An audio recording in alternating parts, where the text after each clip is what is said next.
विष्णु के ब्रह्मास्त्र की।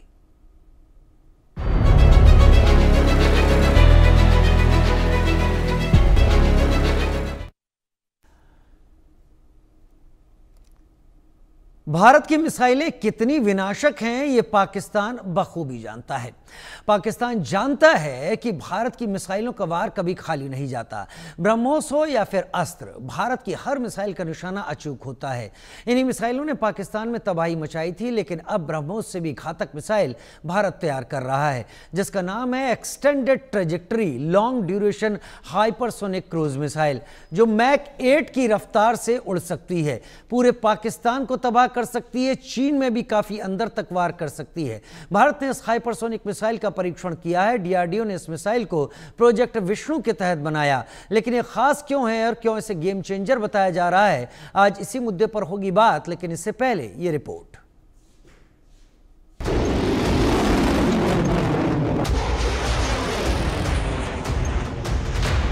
विष्णु अस्त्र का प्रहार, आतंक का होगा संहार।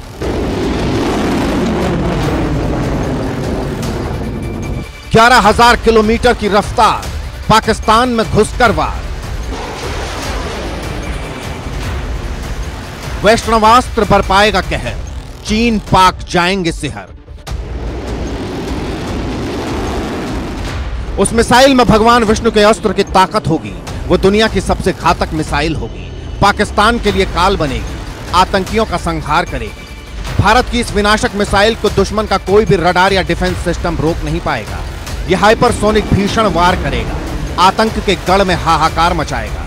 यह ब्रह्मोस से भी घातक होगा, अस्त्र मिसाइल से विनाशक होगा, प्रलय से खतरनाक होगा। नाम है extended trajectory long duration hypersonic cruise missile, जिसका सफल परीक्षण डीआरडीओ ने किया है। डीआरडीओ ने पूरी तरह स्वदेशी तकनीक से बनाया है इसे। इस मिसाइल को प्रोजेक्ट विष्णु के तहत बनाया गया है। मिसाइल अपनी गति, रेंज और सटीकता के कारण भारत को एक नई रणनीतिक ताकत देगी। यह मौजूदा सुपरसोनिक मिसाइल ब्रह्मोस से कहीं अधिक घातक और तेज है। इस मिसाइल की ताकत की बात करें तो long duration hypersonic cruise missile Mach 8 की स्पीड से उड़ सकती है। 1 सेकंड में 3 किलोमीटर से ज्यादा की दूरी तय कर सकती है। इतनी तेज गति के कारण दुश्मन के रडार इसे पकड़ नहीं पाते। इसकी मारक क्षमता 1500 किलोमीटर से ज्यादा है। यह पूरे पाकिस्तान और चीन के बड़े हिस्से को निशाना बना सकती है। यह हवा, जमीन और समुद्र से दागी जा सकती है। इस मिसाइल में स्क्रैमजेट इंजन है, जो हवा से ऑक्सीजन लेकर ईंधन जलाता है। इससे यह लंबे समय तक हाइपरसोनिक स्पीड से उड़ सकती है। यह मिसाइल परमाणु और गैर परमाणु दोनों तरह के हथियार ले जा सकती है। यह 1000 से 2000 किलोग्राम वजन के पेलोड को ले जाने में सक्षम है। ETLDTS-CM पूरे पाकिस्तान और चीन के आधे हिस्से को चंद मिनटों में तबाह करने में सक्षम है। यह मिसाइल बेहद सटीक हमला करती है। यह मल्टी रोल मिसाइल है, जो कई तरह के मिशन में काम आ सकती है। इसके मुख्य काम है दुश्मन के ठिकानों को नष्ट करना। यह मिसाइल दुश्मन के बंकर, रडार स्टेशन, जहाज और सैन्य ठिकानों को सटीक निशाना बना सकती है। इसकी तेज स्पीड और रडार से बचने की क्षमता इसे एंटी शिप और लैंड अटैक मिशन के लिए खास बनाती है। भारत जल्द ही इस नई तकनीक इस्तेमाल करने के लिए तैयार है। जल्द ही इस एडवांस्ड मिसाइल का टेस्ट किए जाने की तैयारी की जा रही है। यह स्वदेशी मिसाइल चीन और पाकिस्तान के लिए बड़ा खतरा है, जो पाकिस्तान के कराची और चीन की बीजिंग जैसे शहरों को चंद मिनटों में निशाना बना सकती है। सफल परीक्षण के बाद जल्द ही यह मिसाइल भारतीय सेना की ताकत बढ़ाएगी, शहबाज की नींद उड़ाएगी, जिनपिंग की धड़कनें बढ़ाएगी, हिंद के दुश्मनों का काल बनेगी। Bureau report, India news. दो खास मेहमान हमारे साथ जुड़ रहे हैं इस पर चर्चा के लिए। हमारे साथ जुड़ रहे हैं doctor Ravi Kumar Gupta, former director DRDO, जिसने ये मिसाइल बनाई है, और major general retired doctor JK Bansal मेरे साथ जुड़ रहे हैं। आप दोनों का बहुत स्वागत है। सबसे पहले रवि कुमार गुप्ता जी, मैं आप तक आना चाहूंगा। Extended trajectory long range hypersonic cruise missile, ये जो मिसाइल है इसमें एक्सटेंडेड ट्रेजेक्टरी से क्या मतलब है और ये कितना खास है भारत के डिफेंस के लिए? धन्यवाद राजेश जी इस प्रोग्राम में बुलाने के लिए। देखिए, जब हम कहते हैं एक्सटेंडेड ट्रेजेक्टरी, देखिए क्या होता है कि ये जो स्क्रैमजेट इंजन होता है, रैमजेट हो या स्क्रैमजेट हो, ये एक गति के बाद काम कर सकता होता है। तो पहले हमें इसको उसके मिनिमम स्पीड तक लाना होता है। इसके लिए हम आमतौर पर बूस्टर का इस्तेमाल करते हैं। अगर हम बात करें ब्रह्मोस की, तो उसमें एक बूस्टर लगा होता है जो कुछ दूर तक साथ जाता है, बहुत थोड़ी दूर तक, और उसके बाद फिर उसका कोई काम नहीं रह जाता, लेकिन उसको हम लगाए रखते हैं, उसको अलग नहीं करते। लेकिन अब ये स्क्रैमजेट इंजन है, इसको और अधिक गति चाहिए, तो इसका जो बूस्टर है वो काफी अधिक दूर तक काम में आ सकता है। ये पहले स्क्रैमजेट इंजन होने से शुरू होने से पहले ये हवा में काफी ऊंचाई तक पहुंच चुका होता है और काफी रफ्तार पकड़ चुका होता है, ऑलरेडी ये सुपरसोनिक स्पीड तक आ चुका होता है। तो इस तरह से ये जो शुरुआत की ट्रेजेक्टरी है ये थोड़ा एक्सटेंड हो गई, बड़ी हो गई, और उसके बाद जब ये इसका स्क्रैमजेट इंजन आगे काम करेगा तो ये इसको हाइपरसोनिक गति से उड़ाता हुआ, और इसको लगातार इस गति में लगभग 8 का बताया गया है, अंदाजन 8-9 जो भी इसकी है स्पीड 8 मैक की, तो वो उस गति से इसको निरंतर अपने टारगेट तक पहुंचाएगा। 8 मैक का मतलब हुआ ध्वनि की गति से 8 गुना अधिक, यानी लगभग 3 किलोमीटर प्रति सेकंड। इसका अर्थ है कि अपना कंप्लीट रेंज 1500 से 1600 किलोमीटर का जो रेंज इसका होगा वो महज 10 मिनट में ये पूरा कवर कर लेगा। तो रोक पाना तो लगभग नामुमकिन है। हमने अभी कुछ समय पहले एक बात की थी एक और किस्म के मिसाइल की, जहां पे कि वो एक बैलिस्टिक मिसाइल के आगे हमने एक हाइपरसोनिक ग्लाइड व्हीकल लगाया था वहां, और उसमें और इसमें एक अंतर, बहुत बड़ा अंतर है कि वो जो उसका वारहेड है, हाइपरसोनिक ग्लाइड व्हीकल है, उसमें अपना इंजन कोई नहीं होता, वो आगे तक जाता है केवल जहां जो उसने रफ्तार पकड़ चुका है और ऊंचाई ले चुका है, पोटेंशियल एनर्जी आ चुकी है, उसको वो एरोडायनेमिक अपने सर्फेसिस के माध्यम से वो उसको हाइपरसोनिक स्पीड देता है और पोटेंशियल एनर्जी को काइनेटिक एनर्जी में कन्वर्ट करता है। लेकिन क्योंकि उसमें अपना खुद का इंजन नहीं है, उसको हम बहुत ज्यादा मैनेवर नहीं कर सकते, दाएं बाएं के घुमाना चाहें, एक उसका बहुत लिमिटेड उसकी क्षमता होती है।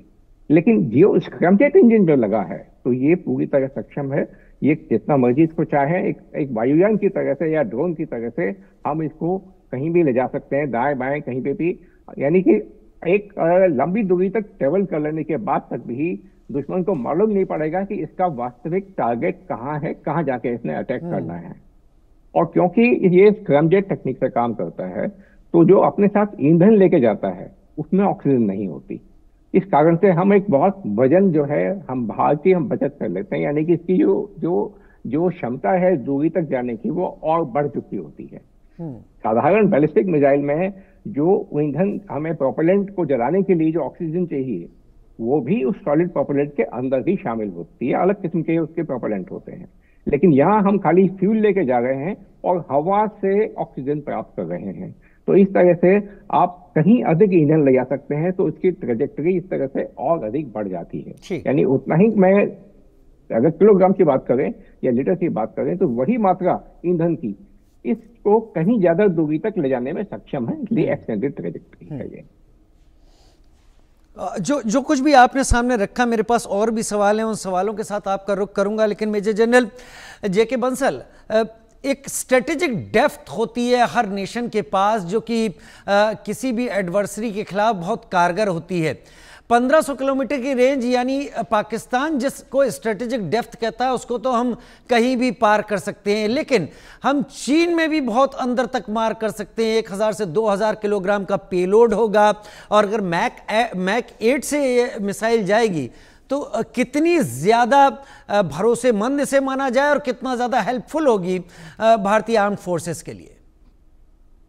राजेश जी नमस्कार, बहुत अच्छा प्रश्न आपने किया और मैं आपके चैनल की और आपकी तारीफ करता हूं। बहुत अच्छा रिसर्च करते हैं और जो हमारे वेपन्स हैं उनका आप बखूबी जो है एक एनालिसिस करके हमारे दर्शकों को बताते हैं, ये बहुत अच्छी बात है जिसका मैं सराहना करता हूं। अभी देखिए गुप्ता जी ने बिल्कुल इसके जो टेक्निकल पॉइंट्स हैं और इसको किस तरह से बढ़ाया जा सकता है मिसाइल के बारे में बता दिया। आपने ये अच्छा प्रश्न किया है कि मारक क्षमता की जो बात होती है कि डेप्थ, भरोसा तो इसके ऊपर बहुत किया जा सकता है। हमारे जितने भी वेपन हैं, जैसे कि ब्रह्मोस ने भी दिखा दिया है अभी सिंदूर के ऑपरेशन में, वो सारे कामयाब हैं। आजकल जमाना जो है वो ड्रोन और मिसाइल्स का है, और मिसाइल्स की भी मारक क्षमता के ऊपर डिपेंड करता है कहाँ तक जानी है, हो जाएगा। चीन के अंदर भी काफी हद तक ये मार करेगी, जिसमें कि 1000 से 2000 किलोग्राम तक का जो एक पेलोड लेके जा सकती है। और सबसे बड़ी बात है कि ये रडार की पकड़ में नहीं आ सकती, स्टेल्थ टाइप की हैं और दुश्मन के रडार को भी नष्ट कर देगी। जब रडार्स को और बंकर को इनको नष्ट कर दिया जाएगा तो इस मिसाइल को जो है डिटेक्ट भी नहीं किया जा सकता और ये अपना काम कर लेगी। तो इस तरह से बहुत अच्छा है जो भारत में आज की तारीख में जो डीआरडीओ है वो बहुत ही गति से जो मिसाइल्स और हमारे जो वेपन्स बना रहा है, ये सब सराहनीय है। सब अपने इंडिया में बन रहे हैं और जो बाकी विदेश के से लोग हैं उसके बारे में सब जानकारी प्राप्त करना चाहते हैं और इन जो वेपन्स को खरीदना भी चाहते हैं। तो ये एक बहुत बड़ा अचीवमेंट है, सफलता है जो कि भारत का जो है वैज्ञानिक और डीआरडीओ ने किया है। मैं उसके लिए डीआरडीओ को और सारे वैज्ञानिकों को और गुप्ता जी को भी बधाई देता हूँ जी।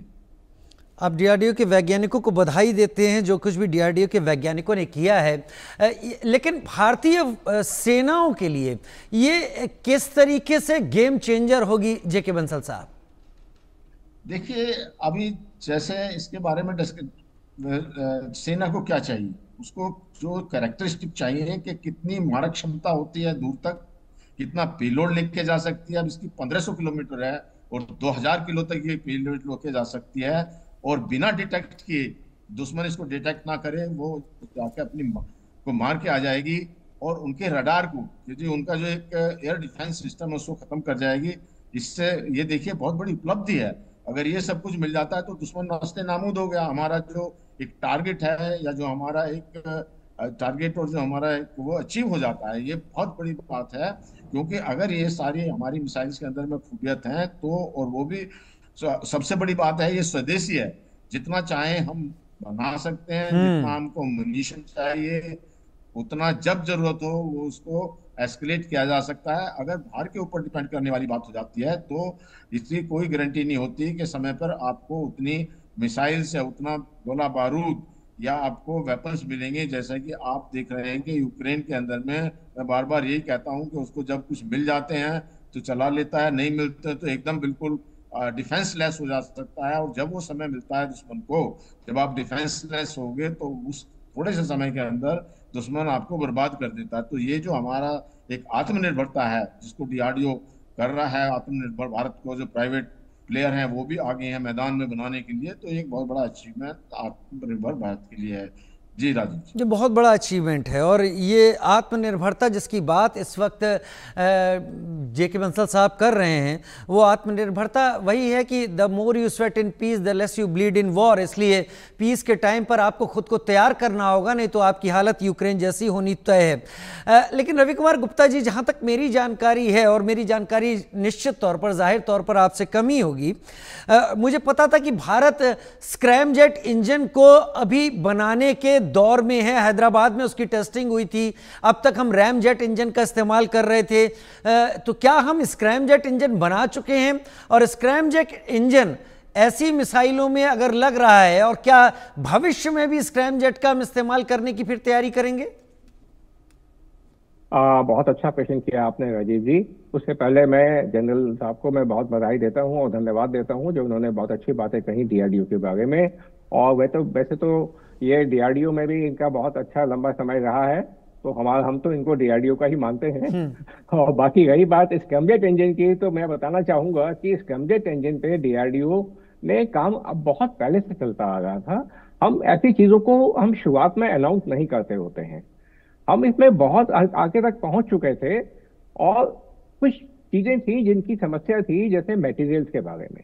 स्क्रैमजेट इंजन को जब काम करता है, इसके लिए इसके जो जिस समय इसमें कंबशन चैम्बर में कंबशन होता है तो इसका तापमान बहुत अधिक होता है। वो मटेरियल्स खास किस्म के चाहिए होते हैं जो हमने डीआरडीओ में, हमारी डीएमआरएल एक लेबोरेटरी है, उसने इन सबको बनाया है, विकसित किया है।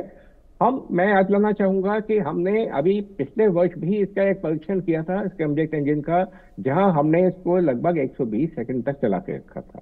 और अभी अप्रैल में फिर हमने इसका परीक्षण किया था, उसमें भी हमने इसको बहुत अधिक समय तक, जहां तक मुझे याद आता है, लगभग 1000 सेकंड तक इसको चलाया था। 1000 सेकंड तक चला पाना बहुत अच्छी बात है, बहुत बड़ा है।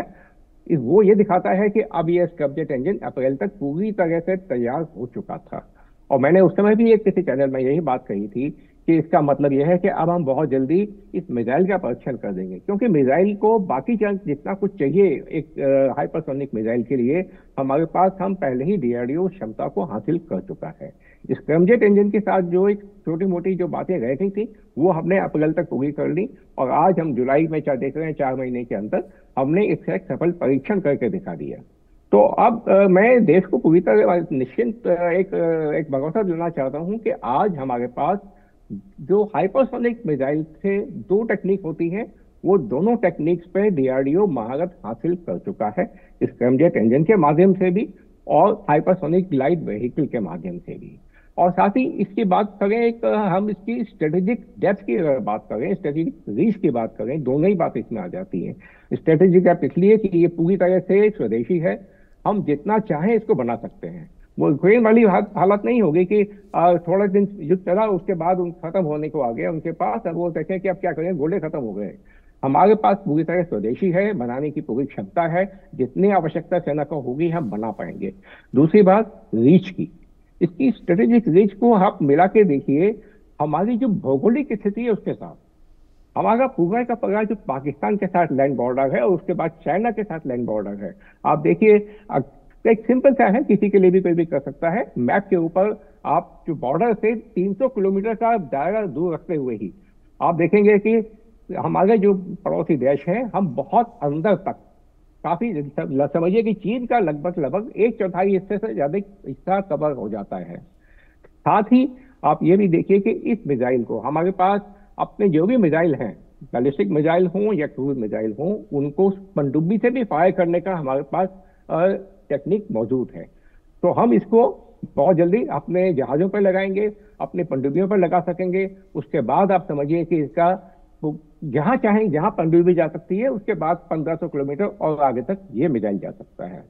और अपनी जमीन पर रहते हुए भी अगर हम देखें, बात की है, हम अपना जो नॉर्थ ईस्ट के इलाके हैं, हमारा जो तटीय इलाका है, वहां रहते हुए भी हम समुद्र में भी बहुत दूर तक इसका मार कर सकते हैं।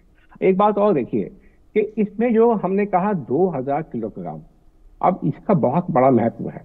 अगर हमें इसमें आणविक हथियार लगाने हैं, न्यूक्लियर मिसाइल बम लगाना है, तो उसके लिए तो 400-500 किलोग्राम का भी क्षमता काफी होती है। लेकिन आणविक हथियारों की जो सफलता इसी बात में है कि उनको इस्तेमाल करने की कभी आवश्यकता ना पड़े। जी, वो डिटरेंट होते हैं। हमें युद्ध में टैक्टिकल मिसाइल्स को कन्वेंशनल जो विस्फोटक है उनको इस्तेमाल करना होगा, और वहां काम आता है अधिक वजन ले जाना। 2000 किलोग्राम का बम आप देखिए, और इसकी जो क्षमता है, जो रफ्तार है, वो जो इसको काइनेटिक एनर्जी प्रदान करेगी, वो काइनेटिक एनर्जी ब्रह्मोस से भी लगभग 7 गुना ज्यादा हो जाएगी, 7 times more than the BrahMos kinetic energy. और उसके साथ 2000 किलोग्राम का वजन किसी भी एक विमान वाहक जो सबसे बड़े जहाज होते हैं, उसको 2 टुकड़ों में बांटने में ये पूरी तरह सक्षम होगा। तो ये एक बहुत बड़ी बात है, बहुत बड़ी क्षमता है। साथ ही एक बात और देखिए, अगर मैं लैंड बॉर्डर की बात करता हूँ, तो हमारा पूरा जो हमारा उत्तरी इलाका है वो पहाड़ है, हिमालय है, लद्दाख का इलाका है, जिसकी ऊंचाई बहुत ज्यादा है। वहां पे जाना बड़ा दुर्गम है। हमें अब उनको इतने मिसाइल को वहां तक ले जाने की आवश्यकता ही नहीं है। हम मैदानी इलाकों में रहते हुए भी चीन के बॉर्डर और बॉर्डर से पीछे का भी कम से कम 1000 किलोमीटर आगे तक का इलाका हम कवर कर सकते हैं। यानी कि जिस इलाके में उनका बहुत ही हाईली फोर्टिफाइड इलाका है, रडार्स हैं, एयर डिफेंस सिस्टम है, उनको हम पहाड़ों के पीछे रहते रहते मैदानी इलाकों से ही हम कवर कर सकते हैं। तो ये एक गेम चेंजर नहीं, बहुत बड़ा गेम चेंजर है हमारे देश की क्षमताओं के लिए। राजीव, बहुत बड़ा गेम चेंजर है हमारे देश की क्षमताओं के लिए। मेजर जनरल जेके बंसल, इस मिसाइल की एक खासियत है, हमने कई बार इस बात को सुना है, समझा है कि अगर कोई आप पर नज़र रख रहा है और आप अपना रास्ता लगातार बदल रहे हैं तो कंफ्यूज होता है कि किस रास्ते पर इसे कैसे ट्रैक किया जाए। इस मिसाइल की मैनेवरेबिलिटी जो है, ये अपना रास्ता लास्ट मोमेंट बदल सकती है। यानी अगर इसको एडीज टारगेट भी करते हैं और रास्ता बदल लेती है तो एडीज के लिए बड़ी मुश्किल होगी। दूसरा, इसमें ये 2000 डिग्री सेंटीग्रेड तक का तापमान ये हाइपरसोनिक मिसाइल 8 मैक पर जनरेट करेगी, और ये टेक्नोलॉजी शायद 1 या 2 देशों के पास ही है। तो भारत इस एलीट क्लब में जाएगा और अपनी ताकत को भी सामने रखेगा। जेके बंसल सर। देखिए, बिल्कुल ठीक कहा आपने। जो भारत आजकल एलीट क्लब में आ रहा है जो मिसाइल्स के मामले में, आप चाहे इस मिसाइल की बात कर लीजिए, और जहाँ तक रेंज की बात होती है, बहुत सारी जो मिसाइल हैं वो डिटरेंट का काम करती हैं। अब जैसे इंडिया ने जो है अग्नि 5 जो इंटरकॉन्टिनेंटल बैलिस्टिक मिसाइल डेवलप कर ली है, जिसकी मारक क्षमता 5000 किलोमीटर है, जिसके अंदर में पूरा एशिया और यूरोप तक आ जाता है। तो ये जो डिपेंडिंग ऑन द रिक्वायरमेंट, किस तरह की जरूरत है उस तरह की जो है डीआरडीओ भारत के जो सेना के लिए मिसाइल बना रहा है। अभी मिसाइल में जैसे प्रहार भी बनाया है, जो प्रहार जो है वो एक गैप फिल कर रहा है, आप देखिए, जो पिनाका और पृथ्वी के बीच में। तो इस प्रकार से जो जैसी जरूरत की बात होती है वो भी वैसे ही करता है। और उसके अलावा जो दूसरे कंट्री के जो हैं, जो हम दूसरे कंट्री में बहुत सारे हमसे जो उनका मिसाइल के डिमांड आ रही है, और जो एक सिग्नेटरी है 30 कंट्रीज का, उसमें ये दिया हुआ है कि 300 किलोमीटर से कम की रेंज की मिसाइल को आप एक्सपोर्ट कर सकते हैं। तो जिसके अंदर में हमारा ये जो प्रहार आ जाता है, उसके भी 2 वर्जन बनने जा रहे हैं, एक प्रगति है, एक प्राणनाश है। तो प्रगति की जो रेंज है वो 170 किलोमीटर तक कर रही है, जो प्रलय है उसकी 150 किलोमीटर तक है, और जो प्राणनाश है 200 किलोमीटर। तो प्रगति जो है ये एक्सपोर्ट वर्जन है। तो मैं ये कहना चाहता हूँ कि भारत के जो डीआरडीओ है वो डिपेंडिंग रिक्वायरमेंट ऑफ आर्मी, जो हमारे आर्म फोर्सेज है उसमें नेवी, आर्मी, एयरफोर्स सबको लगा करके उसी हिसाब से उसको डेवलप, किस तरह के वेपन क्या कहाँ चाहिए, उसको पूरी तरह से बनाया जा रहा है। तो कहने का मतलब ये है, हमारे पास में दूर तक 5000 किलोमीटर तक जाने वाली मिसाइल है। और अगर हम जैसे उसकी बात करें पिनाका की, तो वो 40 से 50 किलोमीटर तक चला जाता है। मल्टी बैरल रॉकेट लॉन्चर है। तो इस प्रकार से जो भारत के सेना के जो पास में है वो हर तरह के जो वेपन्स हैं, जिनका जैसे इस्तेमाल जहां जरूरी होगा उसको करेंगे। उनमें सब में खासियत ये है कि मैन्यूवरेबिलिटी है, बहुत क्विकली उनको एक स्थान से दूसरे स्थान पर ले जाया जा सकता है, एंगेज किया जा सकता है। और उसके लिए जो क्विक रिएक्शन है वो भी बहुत इंपॉर्टेंट होता है ऐसी स्थिति में, कि उसको फटाक से। और जैसे कि अभी गुप्ता साहब ने कहा कि जो मिसाइल्स को हम एक किसी एयरक्राफ्ट कैरियर से या एयरक्राफ्ट जो पनडुब्बी या हम जो वैसल से फायर कर सकते हैं, तो उसको तो जहां चाहो ले जाओ और दुश्मन के बिल्कुल पास में ले जाकर उससे मार कर दो। तो ये सब तरह की अभी जो इंडिया का डीआरडीओ जो है वो हर तरह के वेपन जिनकी जरूरत है अल्टीमेट रिजल्ट को प्राप्त करने के लिए, विजय को प्राप्त करने के लिए, तो भारत को एक विजय दिलाने के लिए और दुश्मनों के जो मंसूबे और उनकी हिमाकत को कम करने के लिए बहुत ही बढ़िया काम हो रहा है डीआरडीओ में, जिससे दुश्मन जो है वो अभी बहुत डिटरेंट का काम करेगा दुश्मन। आप दोनों ने बहुत बेहतर बात यहाँ पर कही। कई बार क्या होता है कि हथियारों का साथ में होना है, ये बताना कि हमारे पास हथियार हैं, ये हथियार को चलाने से कहीं ज्यादा एक ऐसे डिटरेंट का काम करता है जो एक मैसेज देता है एडवर्सरीज को कि वो इस बारे में जानकारी पूरी पुख्ता रखें कि भारत कितना मजबूत हो चुका है। बहुत धन्यवाद रवि कुमार गुप्ता जी और जेके बंसल सर, आप दोनों का हमारे साथ इस डिस्कशन में जुड़ने के लिए। छोटा सा ब्रेक, जल्द हाजिर होते हैं।